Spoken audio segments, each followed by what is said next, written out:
I'm Mia, 28 years old, and I just canceled a 3-year automatic transfer that was bleeding me dry. My parents haven't spoken to me in 2 weeks, and honestly, the silence is the most peaceful thing I've experienced in years. But let me back up to where this all started, because the story of how I went from dutiful daughter to family outcast isn't what you'd expect. Where are you watching from today? Drop your location in the comments below and hit that like and subscribe button if you've ever felt taken advantage of by the people who should love you most. You'll definitely want to stick around for what happened next. 3 years ago, I was the poster child for family loyalty. Every Friday, like clockwork, I'd send $800 to my parents' account. Not because they asked nicely, mind you, but because they'd perfected the art of making me feel guilty if I even hesitated. "Mia, sweetheart," Mom would say in that voice that somehow managed to be both sweet and manipulative. "Your father's arthritis is acting up again, and you know how expensive his medication is." Dad would chime in with stories about their fixed income and how they were barely scraping by in their little rental house. The same rental house where they'd lived for 15 years, never bothering to save for a down payment because, well, why would they need to when they had me? I worked 2 jobs to make those payments happen. Monday through Friday, I was a marketing coordinator at a mid-sized firm downtown. Evenings and weekends, I freelanced ASA social media manager for small businesses. While my friends were out enjoying their 20s, I was hunched over my laptop at midnight, creating Instagram posts for boutiques and dog grooming services. I was basically running a one-person charity for people who thought thank you cards were optional. The math was brutal but simple.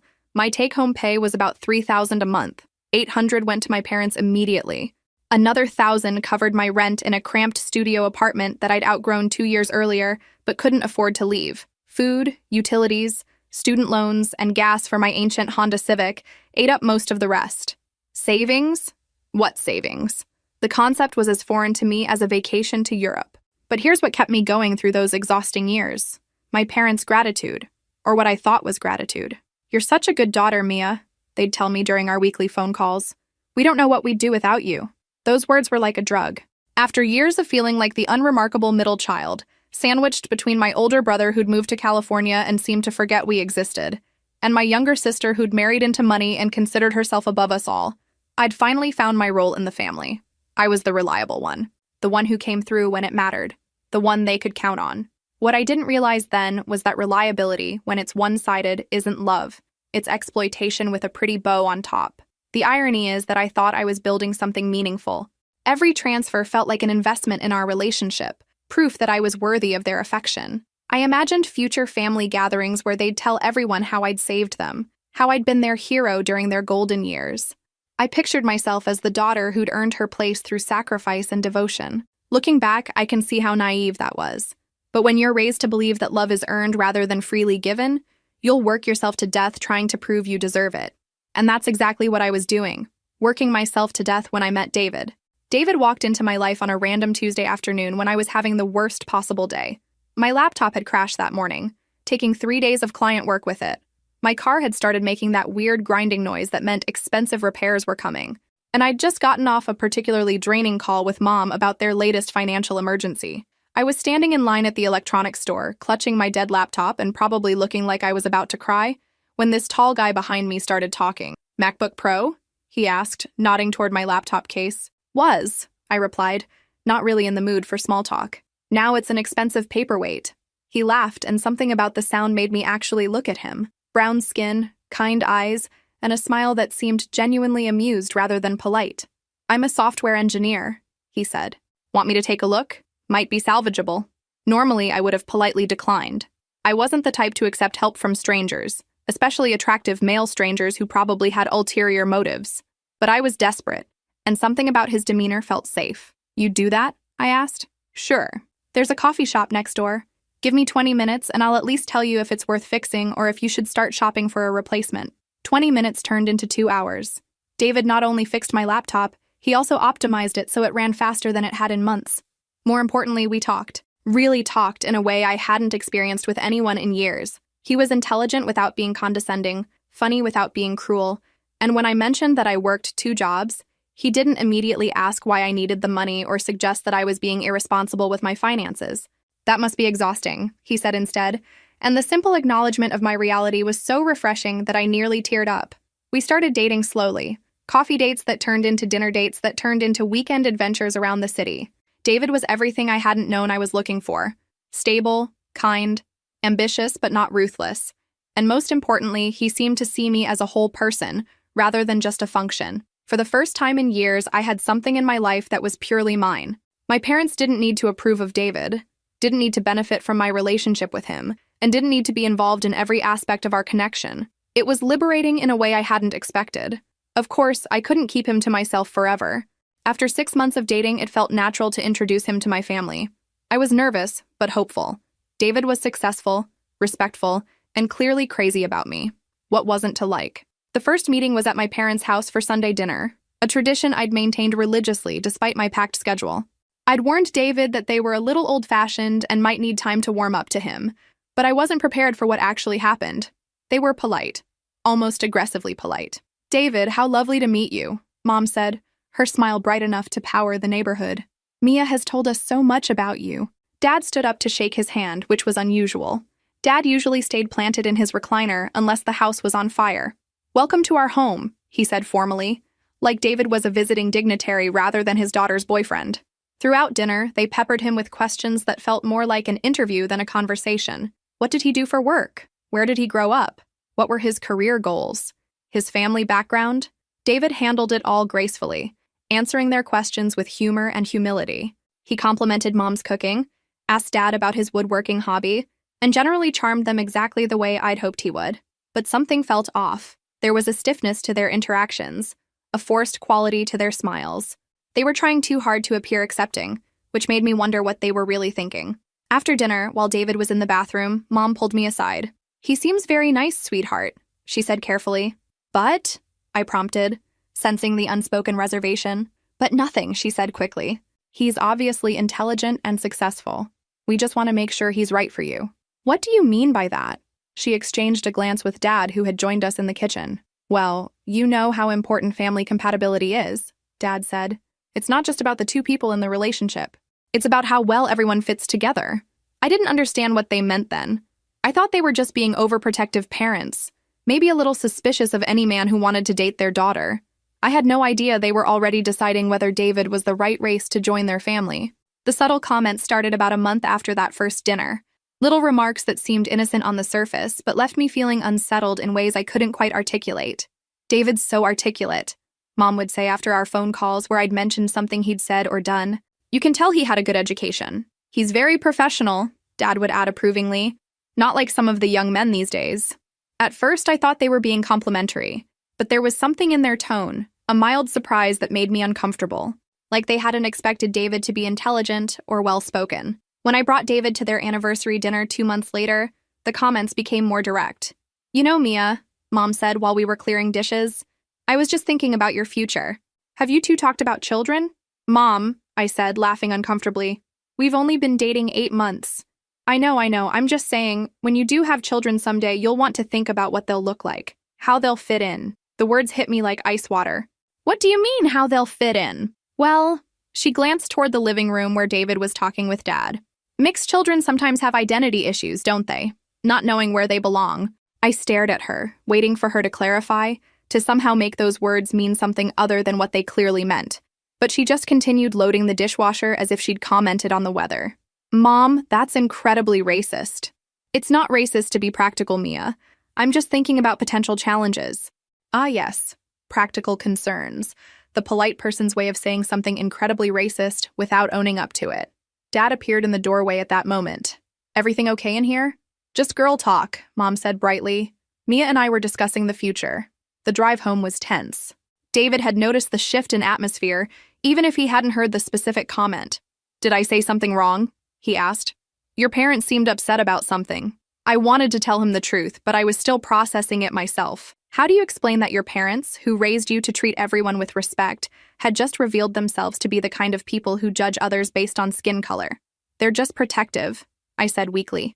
"They need time to get used to the idea of me being serious about someone." But the comments continued, and they got worse. "He's very nice," Mom would say about David.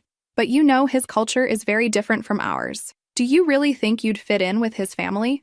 "What's his culture, Mom? He's from Ohio." "You know what I mean." No, I didn't know what she meant. Or rather, I knew exactly what she meant, and I was desperately trying to pretend I didn't. David's family, when I finally met them, was warm, welcoming, and treated me like a beloved addition to their circle. His mother hugged me the moment we walked through the door. His father asked about my work and actually listened to the answers. His siblings teased him about being smitten and included me in their jokes. The contrast was stark and painful.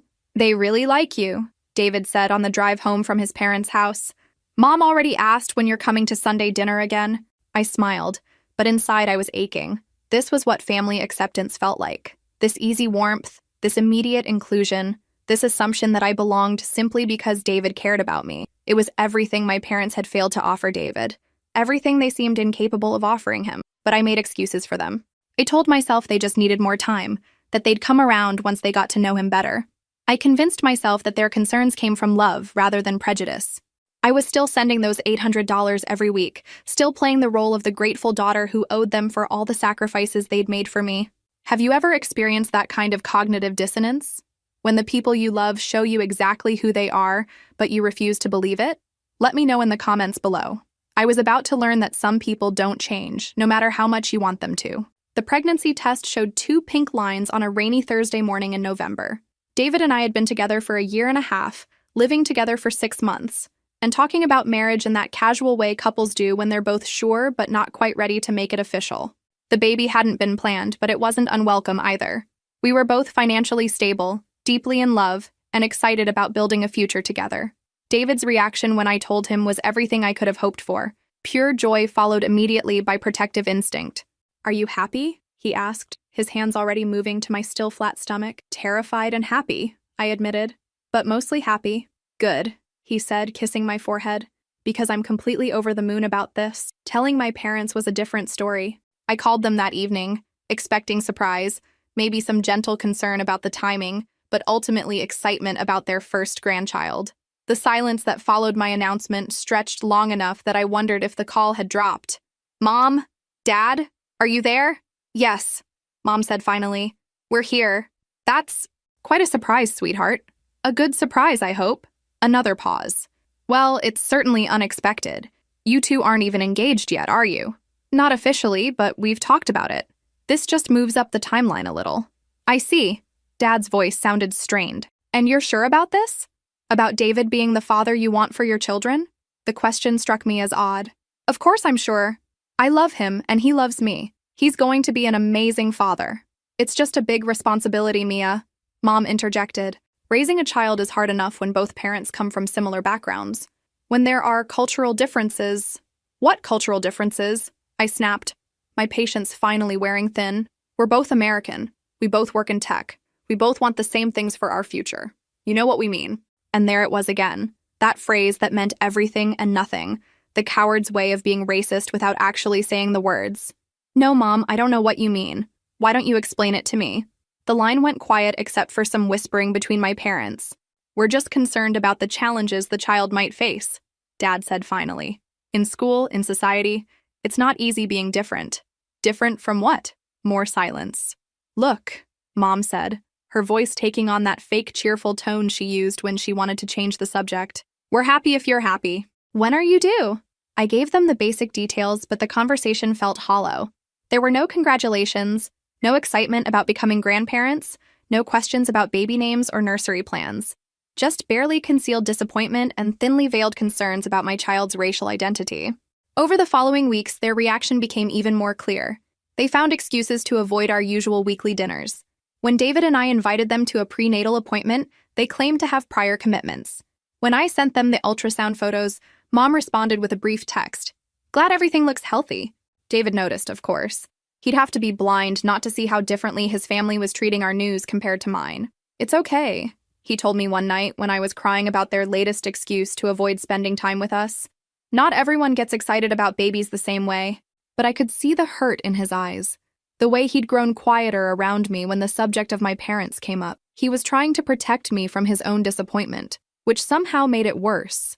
The contrast with his family's reaction was painful. His mother immediately started knitting baby blankets. His father began researching the best car seats and cribs. His sister threw us an impromptu celebration dinner, complete with a cake that said, "Baby Sanders coming soon." They treated me like family. They treated our child like a blessing. My parents treated us like a problem they hoped would solve itself. By month 6, I'd started making excuses for my parents' absence from baby-related events. David never questioned my explanations, but I could tell he was drawing his own conclusions about why my family seemed so disinterested in our growing family. The weekly $800 transfers continued automatically. Even as I was buying maternity clothes, setting up a nursery, and planning for increased expenses, I never questioned whether my parents still needed my financial support. After all, they were going to be grandparents soon. Surely that would change everything. I was about to discover just how wrong I was. Ethan David Sanders was born on June 15th at 3:47 a.m. after 18 hours of labor that felt like a marathon I'd trained my whole life for. He was perfect. 8 pounds, 2 ounces of pure miracle, with David's determined chin, and what the nurses swore was my stubborn streak already showing. David cried when he held his son for the first time. Actually cried, tears streaming down his face as he whispered promises about all the things they'd do together, all the ways he'd protect and love him. "He's so beautiful," David kept saying. "Mia, look at him. He's perfect." I called my parents from the recovery room, exhausted but glowing with new mother euphoria. "He's here," I said when Mom answered. "Ethan David Sanders, born this morning, 8 pounds, 2 ounces, and absolutely perfect." "Oh," Mom said, and I could hear the forced enthusiasm in her voice. "Congratulations, sweetheart. How are you feeling?" "Tired but amazing. He's so beautiful, Mom. You're going to fall in love the moment you meet him." "I'm sure we will. When do you think we might be able to visit?" The question struck me as odd. When did parents need permission to meet their first grandchild? "Anytime you want. Anytime you..." "We'll be here until tomorrow, then home for the next few weeks while I recover." "Well, your father's been having some back trouble lately, and you know how difficult it is for him to travel." "Mom, you live 20 minutes away." I know. We'll figure something out soon. Give the baby our love." They didn't visit us in the hospital. They didn't come by the house in those precious first weeks when everything was new and overwhelming and wonderful. When I sent photos, they responded with brief acknowledgments. "Cute baby," or "glad he's healthy." David's family, meanwhile, had practically moved in. His mother brought meals, his father assembled the crib I'd been struggling with, and his sister documented every milestone with the enthusiasm of a professional photographer. "Where are your parents?" David's mom asked gently during one of her visits. "I'd love to meet them." I made excuses. They were busy. Dad wasn't feeling well. They were giving us space to adjust to being new parents. But David knew. I could see it in the way he watched me when I hung up from their brief, stilted phone calls. The way he'd quietly take over when I got emotional after another canceled visit. When Ethan was 2 months old, my parents finally came to see him. They stayed for exactly 45 minutes, held him awkwardly when I insisted, and made polite conversation about his sleep schedule and feeding routine. "He's a good-looking baby," Dad said, and it sounded like he was commenting on a stranger's child at the grocery store. "He has David's eyes," Mom added, as if this was somehow disappointing. They didn't ask to babysit. They didn't offer to help with anything. They didn't mention wanting to be involved in his life in any meaningful way. It was like they were visiting out of obligation rather than love. After they left, I sat in the nursery holding my sleeping son and finally allowed myself to acknowledge what I'd been trying to ignore for months. My parents were rejecting their own grandchild because of the color of his skin. David found me there an hour later, tears streaming down my face. "What's wrong?" he asked, immediately concerned. "They don't love him," I whispered. "They don't love our son." David sat beside me on the rocking chair, wrapping his arms around both of us. "Then they don't deserve him," he said simply. "And they definitely don't deserve you." But I wasn't ready to accept that truth yet. I kept hoping they'd come around, that time would soften their hearts, that their love for me would eventually extend to their grandchild. I was still sending those weekly transfers, still playing the role of the dutiful daughter, still believing that my loyalty would somehow transform their bigotry into love. As Ethan's first birthday approached, I decided to throw him a party. Nothing elaborate, just family and close friends celebrating this amazing little person who'd brought so much joy into our lives. I invited my parents 3 weeks in advance. They said they'd be there. I should have known better. Planning Ethan's first birthday party became my obsession for weeks. I wanted everything to be perfect for this milestone, this celebration of our beautiful son's first year of life. I chose a safari theme because Ethan loved the stuffed lion David's sister had given him. I ordered decorations featuring friendly jungle animals, found the perfect little safari outfit for Ethan to wear, and planned a menu of toddler-friendly finger foods alongside adult options. The guest list was small but meaningful. David's family, a few close friends from work, my neighbor Sarah, who'd become like an honorary aunt to Ethan, and of course my parents. I called Mom 2 weeks before the party to confirm the details. It's Saturday the 15th at 2 o'clock, I reminded her. I'm making that coconut cake you love, and I thought Dad might enjoy grilling some burgers for everyone. That sounds lovely, sweetheart. Your father's been looking forward to it. The first sign of enthusiasm they'd shown about anything related to Ethan in months. I threw myself into preparations with the kind of energy that only comes from desperate hope. Maybe this would be the turning point. Maybe seeing Ethan surrounded by people who loved him, watching him giggle and clap and be his charming toddler self, would finally break through their emotional barriers. I spent hours making decorations, baking his smash cake from scratch, and setting up our small backyard to look like a magical jungle paradise. David helped when he could, but I could see the worry in his eyes.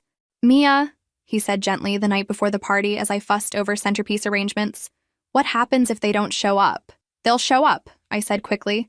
"They confirmed 3 times this week. But what if they don't?"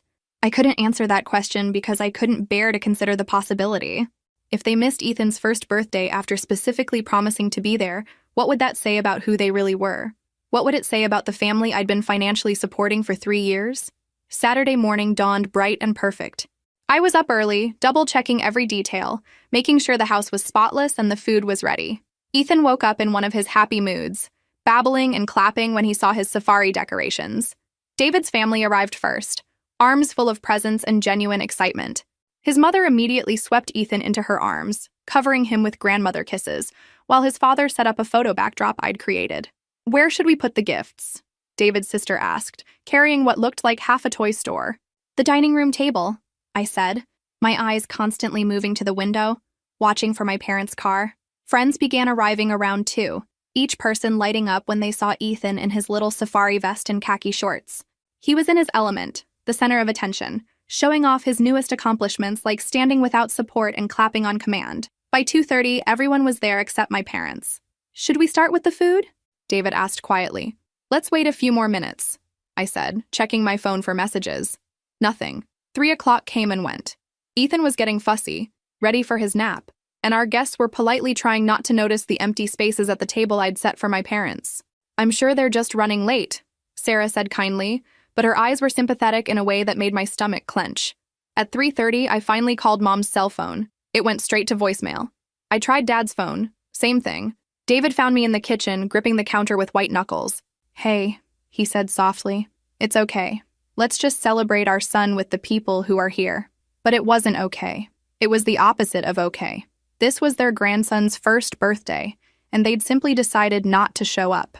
No call, no text, no explanation. We went through the motions of the party. Ethan smashed his cake with gusto, getting frosting in his hair and all over his safari outfit. Everyone laughed and took pictures and told him what a big boy he was. But I felt hollow inside, going through the motions while my heart broke a little more with each passing hour. After everyone left and Ethan was down for his belated nap, I sat in our living room surrounded by empty plates and crumpled wrapping paper, finally allowing myself to face the truth. My parents had deliberately missed their grandson's first birthday. Nothing says loving grandparents quite like ghosting your grandson's first birthday party. Not because of an emergency, not because they forgot, but because they'd made a choice about what mattered to them, and their mixed-race grandson didn't make the list. David sat beside me on the couch, not saying anything, just being present while I processed this new level of betrayal. "I have to call them," I said finally. "Are you sure? I need to know why." What happened next would change everything. I waited until Sunday evening to call, giving them a full day to reach out with an explanation, an apology, anything. But my phone remained silent. David was giving Ethan his bath when I finally dialed their number, my hands shaking slightly as I listened to the familiar ring. "Hello?"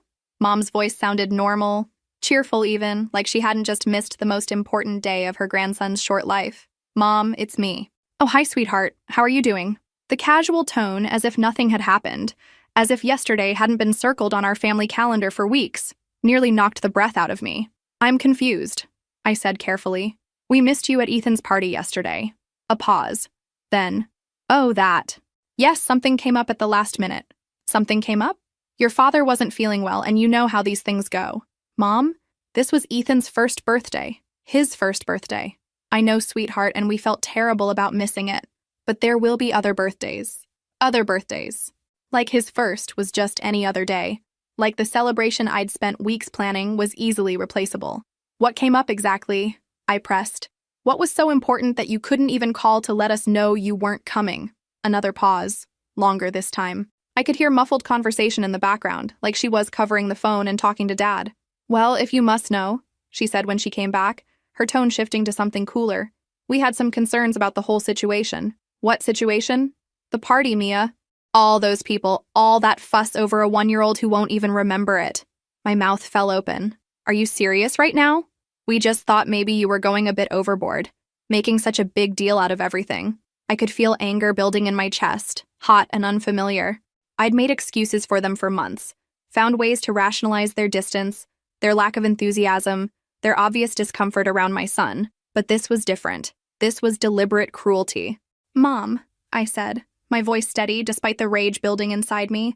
Why don't you just tell me the real reason you didn't come? I just told you. No, you gave me an excuse. Tell me the truth. The silence stretched so long I thought she'd hung up. When she finally spoke, her voice was quieter but somehow more devastating than if she'd screamed. Because he doesn't fit into our family, Mia. The words hit me like a physical blow. I actually gasped, my free hand instinctively moving to my chest. What did you just say? You heard me. That child, he's not really one of us. You chose this path, and now you have to live with the consequences. I couldn't speak, couldn't breathe, couldn't process what I'd just heard from the woman who'd raised me, who'd taught me to treat all people with respect and kindness. How can you say that? I whispered when I found my voice. He's your grandson, your blood. He's David's son first, she said coldly. And David's people will love him just fine. We don't need to pretend he belongs with us when clearly he doesn't. The line went quiet, except for my ragged breathing. Mia? Mom's voice had returned to its artificially sweet tone. Are you there? What do you think will happen next? Drop your predictions in the comments below. That question hung in the air between us like poison gas, and I finally understood that my parents hadn't just rejected my son. They'd rejected the woman I'd become, the family I'd chosen, the love I'd found. They'd been taking my money for 3 years while harboring this ugliness in their hearts, but they had no idea what they'd just unleashed. I'm here, I said finally, my voice eerily calm. I'm just trying to understand what you're telling me. We're telling you the truth, Mia. Dad's voice came on the line. They must have switched to speakerphone. We never asked you to get involved with someone like him. Someone like him. The casual racism in those 4 words was breathtaking. Someone like what, Dad? You know what we mean. There it was again. That phrase they'd been hiding behind for months. The coward's way of being bigoted without taking responsibility for their bigotry. No, I don't know what you mean, I said. Why don't you explain it to me? I could hear them whispering to each other, probably trying to decide how honest they wanted to be. We raised you better than this, Mom said finally. Better than what? Better than falling in love with a good man? Better than building a beautiful family? Better than being happy? We raised you to understand the importance of staying with your own kind, Dad said bluntly. Your own kind. The mask was finally off. After months of coded language and veiled comments, they were showing me exactly who they really were. My own kind, I repeated slowly. You mean white people? We mean people who share your values, your background, your way of life, Mom said defensively. David shares all of those things. No, he doesn't. He's different, and you know it. And that baby don't, I cut her off sharply. Don't you dare say one more word about my son. He's not going to fit in anywhere, Mia. Not really. Not with us. Not with them. Mixed children always struggle with identity issues. The clinical way she said it, like she was discussing a medical condition rather than her own grandchild, made my stomach turn. His name is Ethan, I said quietly. Your grandson's name is Ethan, and he is the most beautiful, intelligent, joyful child I've ever known. David's family adores him. My friends adore him. He fits in perfectly everywhere except with you. We're just trying to be realistic about the challenges. No, I interrupted, something shifting inside me like a gear clicking into place. You're trying to justify your racism by pretending it's concern. But I see you now. I see exactly who you are. The silence that followed was deafening. Mia, Mom's voice was softer now, maybe sensing they'd pushed too far. We love you. We just think, you love the version of me that sends you money every week, I said, surprising myself with how clear my thoughts suddenly were. You love the daughter who sacrifices her own happiness to keep you comfortable, but you don't love the real me. You certainly don't love my family. That's not true, isn't it? When was the last time you asked how David was doing? When was the last time you showed genuine interest in Ethan's development? When was the last time you acted like you wanted to be part of our lives, rather than just the beneficiaries of my bank account? They didn't answer. I worked 2 jobs for 3 years. I continued, my voice getting stronger. 2 jobs, Dad. Nights and weekends, sacrificing my own financial security to make sure you were comfortable. And this whole time, you've been judging the man I love and rejecting the child we created together. We never asked you to. Yes, you did. You absolutely did. Every guilt trip about your medical bills, every story about struggling on your fixed income, every time you made me feel selfish for wanting something for myself. You asked for it, and I gave it to you because I thought family was supposed to take care of family. I was pacing now. The phone pressed against my ear, adrenaline coursing through my system. But family isn't supposed to be conditional, is it? Family isn't supposed to depend on everyone looking the same, or believing the same things, or making the same choices. Mia, you're being dramatic. Am I? Because from where I'm sitting, it looks like I've been funding your retirement while you've been silently disapproving of every important thing in my life. The truth of it hit me like a freight train. I stopped pacing, my free hand moving to my mouth. Oh my God, I whispered. What? But I was already hanging up the phone, my mind racing with numbers and dates and the devastating clarity of hindsight. I had some calculations to do. I sat at my kitchen table with my laptop open, pulling up 3 years of bank records while David put Ethan to bed. The automatic transfers were all there, documented with brutal efficiency.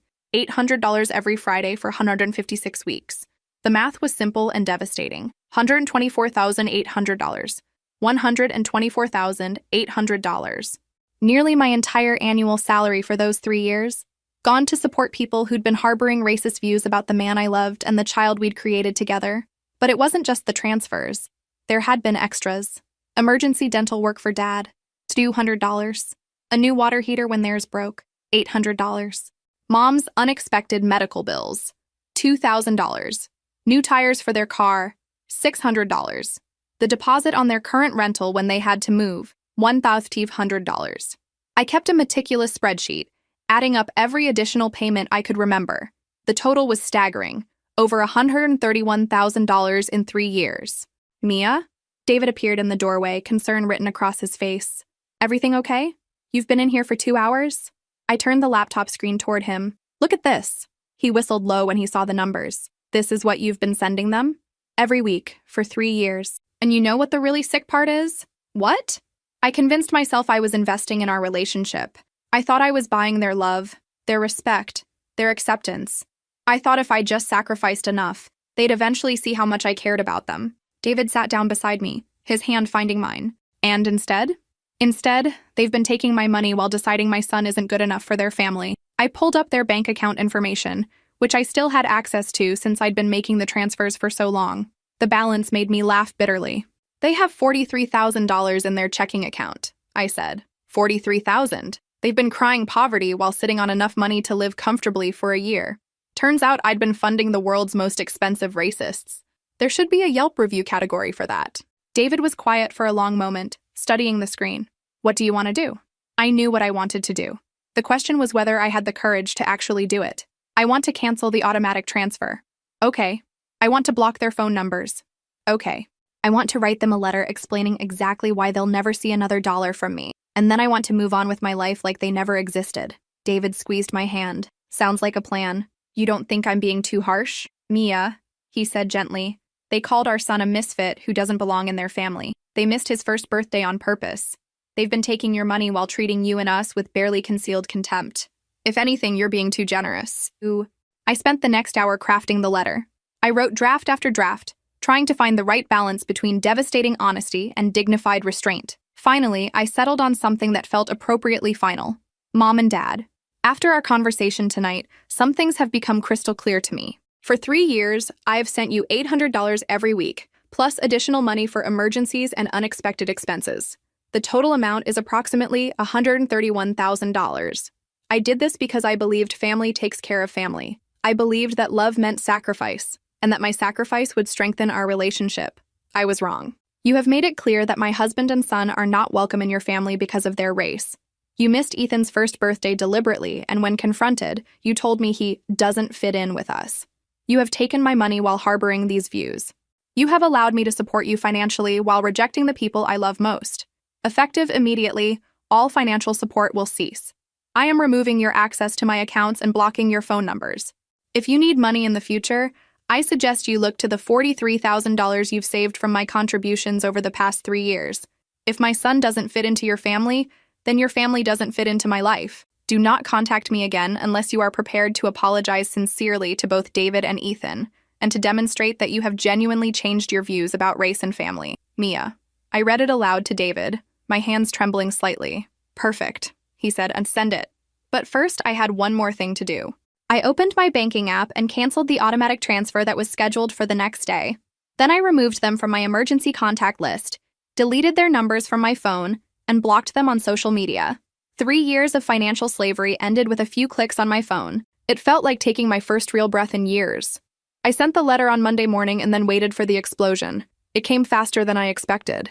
By Tuesday afternoon, my phone was buzzing constantly with calls from unknown numbers. They'd clearly borrowed phones from friends and neighbors, trying to get around the block I'd put in place.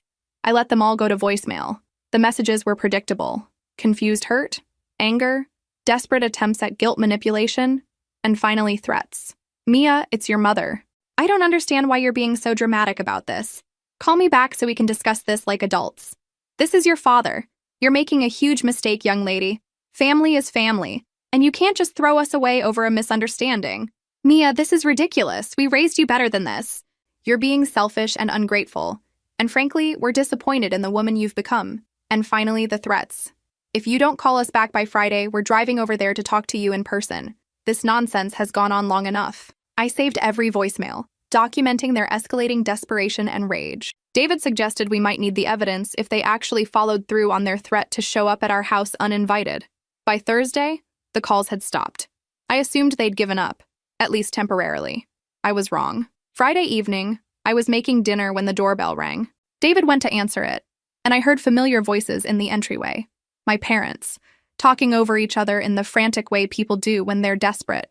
We just want to talk to her, Mom was saying. This has all been a terrible misunderstanding. She's not thinking clearly, Dad added. You have to understand we love Mia. We'd never do anything to hurt her. I walked into the living room to find them standing awkwardly by the front door, David blocking their path into the house. They looked smaller somehow, older and more fragile than I remembered. What are you doing here? I asked. We came to fix this, Mom said, reaching toward me, to explain what really happened. I know what happened. You made it very clear that my son isn't welcome in your family. That's not what we meant. That's exactly what you meant, I interrupted. And now that the money stopped flowing, suddenly you want to have a conversation. Dad stepped forward, his face flushed with anger. Now you listen here, young lady. We supported you your entire life. We sacrificed so you could have opportunities we never had. You owe us. I owe you? I laughed, a sound with no humor in it. I've given you over $130,000 in the past 3 years. What exactly do I still owe you? Respect, he snapped. Loyalty. Recognition of everything we've done for you. What have you done for me lately? I asked. And I don't mean 30 years ago when you fed and housed me because that was your legal obligation as parents. What have you done for me as an adult? They stared at me, clearly expecting a different conversation. You haven't attended a single important event in my adult life unless it benefited you somehow. You didn't come to my college graduation because it was too far to drive. You've never celebrated my job promotions or professional achievements.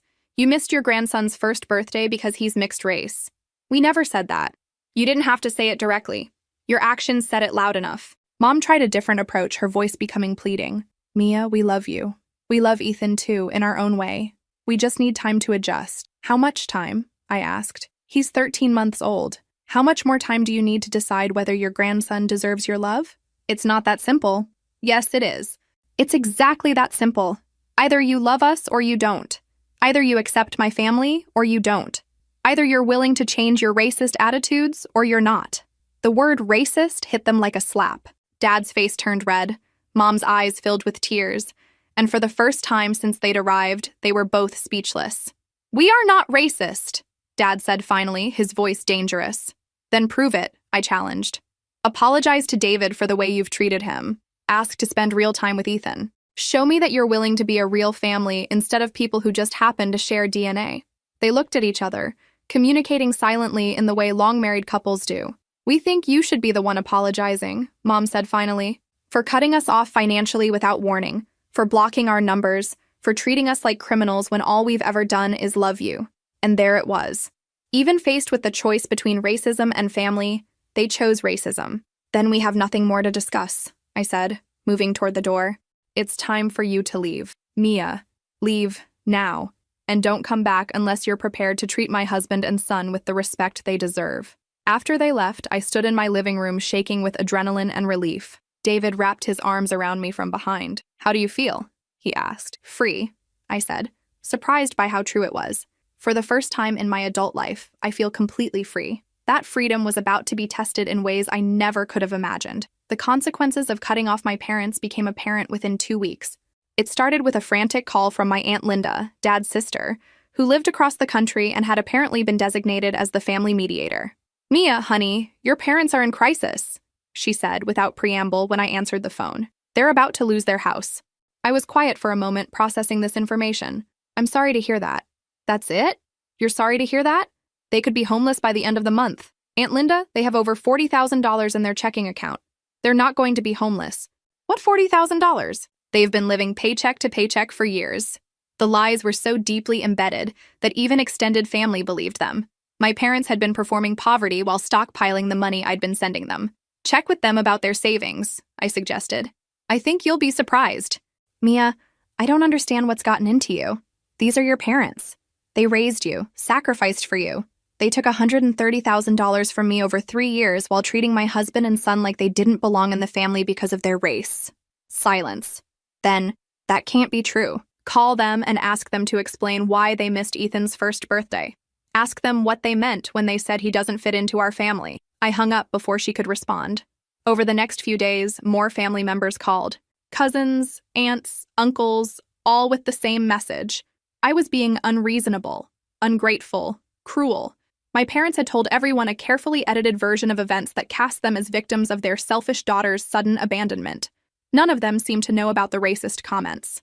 None of them knew about the financial exploitation. None of them knew the truth. But the most illuminating call came from my brother Marcus, who I hadn't spoken to in months. Jesus Christ, Mia, he said when I answered. What the hell is going on? Mom called me crying, saying you've cut them off completely. Did she tell you why? Something about you being mad they missed the kid's birthday? That seems like an overreaction. Marcus, when was the last time you sent Mom and Dad money? What? Never. Why would I? When was the last time they asked you for money? He was quiet for a moment. They don't ask me. They say I'm still getting established in my career. You make 6 figures as an engineer in Silicon Valley. So I make half of what you make, and I've been sending them $800 a week for 3 years. The silence stretched long enough that I thought he'd hung up. $800 a week? He said finally. That's more than I spend on rent. And they never asked you to contribute anything? They always said you had it handled, that you wanted to help them. I felt a familiar rage building, but this time it was cleaner, purer. They played us against each other, Marcus. They made me believe I was the only one who could help them while telling you that I had it covered. But why would they? Because I was the easy target. The daughter who felt guilty for every good thing in her life, who believed that love had to be earned through sacrifice. You had boundaries? I didn't. Over the following days, Marcus did his own investigation. He talked to other family members, pieced together financial information, and discovered what I'd already learned. Our parents had been manipulating the family narrative for years. The revelation caused a rift in the extended family that was both predictable and necessary. Some relatives, particularly the older generation, continued to support my parents and view me as the villain. But others, especially those who'd felt pressured to contribute money or support over the years, began asking their own questions. It turned out I wasn't the only one who'd been financially exploited, just the most successful target. 3 weeks after I'd cut contact, Marcus called with an update that was both vindicating and heartbreaking. I confronted them, he said, about the money, about the lies, about what they said about David and Ethan. And? Dad denied the racist comments at first, but Mom broke down and admitted it. She said they were concerned about cultural differences and thought you'd be happier with someone more suitable. Someone white, you mean? Yeah. And Mia. When I asked them about the money they've been saving from your transfers, they said they were setting it aside for emergencies.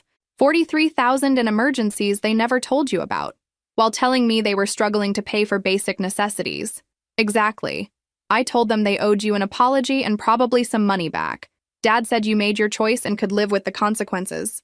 The cruelty of it took my breath away. Even faced with irrefutable evidence of their deception and bigotry, they chose pride over reconciliation. I'm sorry, Mia, Marcus said. I should have seen what was happening. I should have questioned why they never asked me to help. It's not your fault. They're master manipulators. What are you going to do now? I looked across the room at David, who was on the floor building block towers with Ethan, both of them laughing as our son knocked down each construction with gleeful abandon. "I'm going to focus on my real family," I said. "The people who love us exactly as we are." It was the right choice. But letting go of 28 years of conditioning would prove harder than I expected. 2 months later, I was loading groceries into my car when I spotted my mother in the parking lot of the same store. She was alone, looking older and more frail than I remembered, struggling with her own heavy bags. For a moment, our eyes met across the parking lot. She raised her hand tentatively, a small wave that contained years of regret and hope. I felt that familiar tug, the impulse to help, to fix, to make everything okay between us. For just a second, I considered walking over, offering to carry her bags, pretending the past few months had never happened. Then I thought about Ethan at home with David, practicing his new words and taking his wobbly first steps. I thought about the peace we'd found in our small family, the absence of criticism and manipulation and conditional love. I gave my mother a small nod acknowledgement without invitation and got into my car.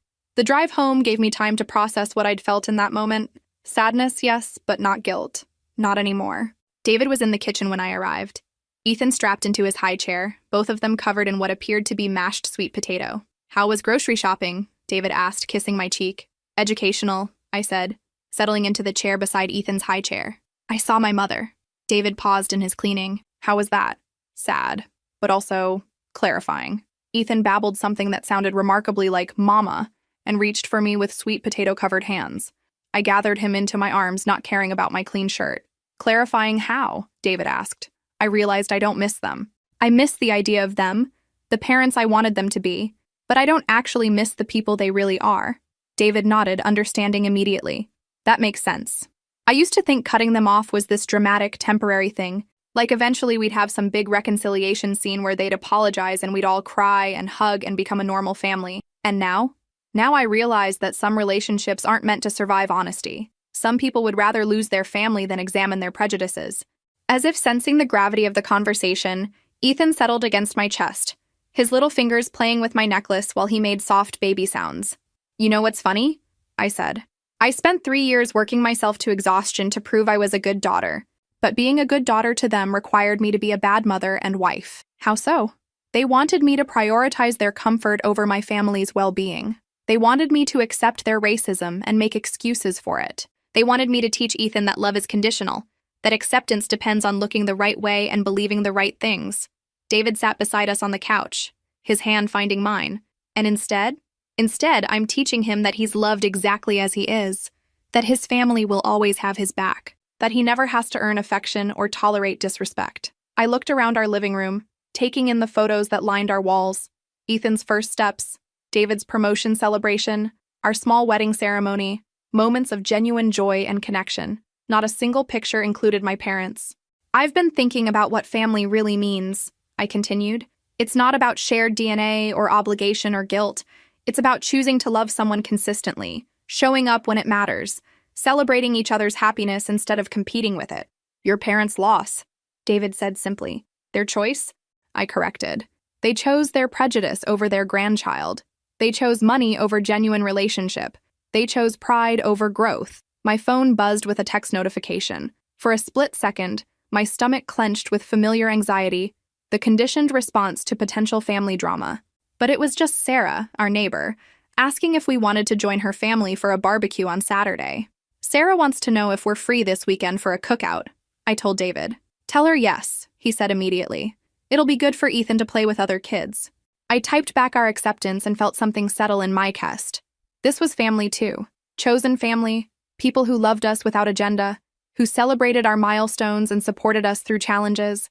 As the evening wound down and we put Ethan to bed, I found myself thinking about the money, not with regret, but with curiosity. $130,000 was a significant sum, but it had bought me something invaluable. Absolute clarity about who my parents really were and what our relationship had actually been. $130,000 to learn my parents were bigots. I've definitely paid less for more useful life lessons. Without that financial entanglement, I might have spent decades making excuses for their behavior, telling myself their love was complicated rather than conditional. Instead, I was free. Free to build the kind of family I wanted Ethan to grow up in. Free to love without keeping score. Free to set boundaries without guilt. As I tucked Ethan into his crib that night, He looked up at me with David's eyes and my stubborn chin, perfect and beautiful, and completely loved. "You're never going to have to earn your place in this family," I whispered to him. "You belong here just because you exist. That's what real love looks like." He fell asleep with a smile on his face, secure in the knowledge that he was treasured exactly as he was. A year later, David and I were married in a small ceremony surrounded by the people who'd supported us through everything. Marcus came, having formed his own boundaries with our parents after learning the full truth. Sarah and her family were there, along with David's relatives and friends from work who'd become like family over the years. My parents weren't invited. It wasn't an act of cruelty, just clarity. Our wedding was about celebrating love and commitment, not performing forgiveness for people who'd never asked for it. If this story resonated with you, make sure to like and subscribe. Sometimes the hardest thing about loving yourself is disappointing the people who never really loved you anyway. But on the other side of that disappointment is freedom, peace, and the possibility of building something beautiful with people who choose to see your worth every single day. That's a trade I'd make again in a heartbeat.